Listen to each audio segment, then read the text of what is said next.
Bonjour, nous sommes lundi 38 juillet. Radio Gogo vous souhaite une très belle journée. La météo annonce grand beau durant toute la semaine.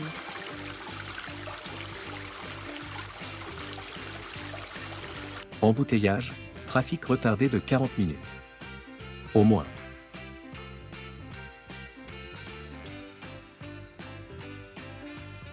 Horoscope voyageur. Amis Verseau, vous aimez l'eau.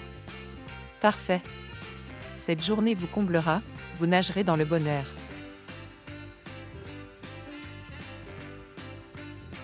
Aller au travail et se rendre au travail, même dans les embouteillages, arriver et dire bonjour à ses collègues, prendre le temps, 5 minutes de boire un café avec eux, de discuter de sa journée, tout ça, ça fait partie de votre quotidien. Se faire des nœuds au cerveau avec les objectifs du travail, trouver la routine quotidienne au travail et faire avec, résoudre les problèmes, arriver au travail et se dire que tout va bien, prendre le temps de la pause déjeuner pendant 5 minutes avec des collègues au travail et se dire tout de suite après que finalement on n'aurait peut-être pas dû parce qu'on se laisse déborder par les dossiers, sortir du travail, aller faire ses courses, papoter avec la fromagère,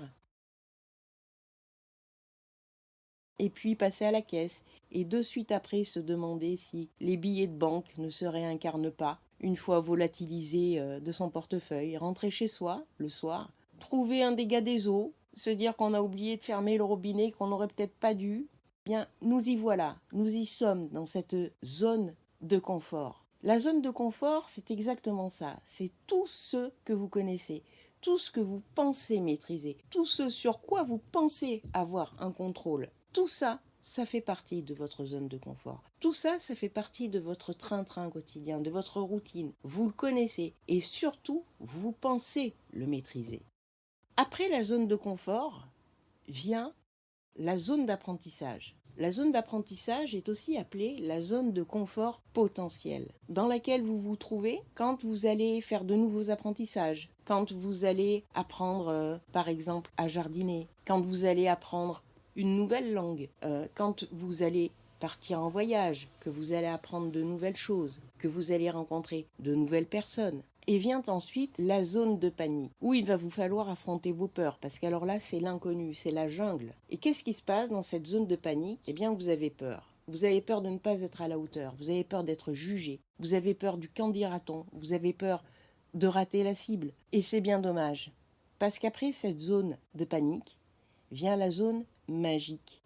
Ce n'est pas dans votre zone de confort que vous allez apprendre le plus, c'est bien dans la zone d'apprentissage ou la zone de confort potentiel. Et dans cette zone de magie, vous allez vous épanouir totalement. C'est la zone dans laquelle, après avoir surmonté vos peurs, vous allez avoir cette zone de félicité où vous vous sentez presque invincible, où vous vous êtes valorisé, où vous vous dites « je me suis donné du mal, je suis sorti de ma zone de confort, j'ai fait des choses que je ne connaissais pas, que je pensais même ne jamais pouvoir réussir de ma vie, et pourtant, vous avez réussi ces choses-là. Vous vous êtes accompli, vous vous êtes dépassé, surpassé, vous avez gravi des montagnes, vous êtes le champion, et vous n'y croyez pas vous-même. C'est la zone où vous avez atteint vos objectifs. Alors, il est très important de comprendre là, évidemment, qu'il faut sortir le plus possible de sa zone de confort. Pourquoi ? Eh bien, tout simplement parce que quand vous en sortez, vous l'agrandissez. Et oui, effectivement, ce qui est acquis, vous ne le perdrez jamais. Vous étiez dans une zone de confort, vous en êtes sorti pour aller vers l'inconnu, et bien l'inconnu est devenu connu. L'inconnu fait donc partie, à présent, de votre zone de confort. Et oui, c'est dans cette zone que vous allez atteindre vos objectifs. Évidemment, pour atteindre vos objectifs, il va vous falloir tout d'abord les préciser, les déterminer, les identifier clairement. Ensuite, il va falloir définir un certain nombre de tâches et puis tout simplement vous y tenir. Et peut-être même que vous aurez un cadeau magnifique au-delà de ça, c'est-à-dire que vous répondrez à une mission, une vision. Mais nous y reviendrons plus tard.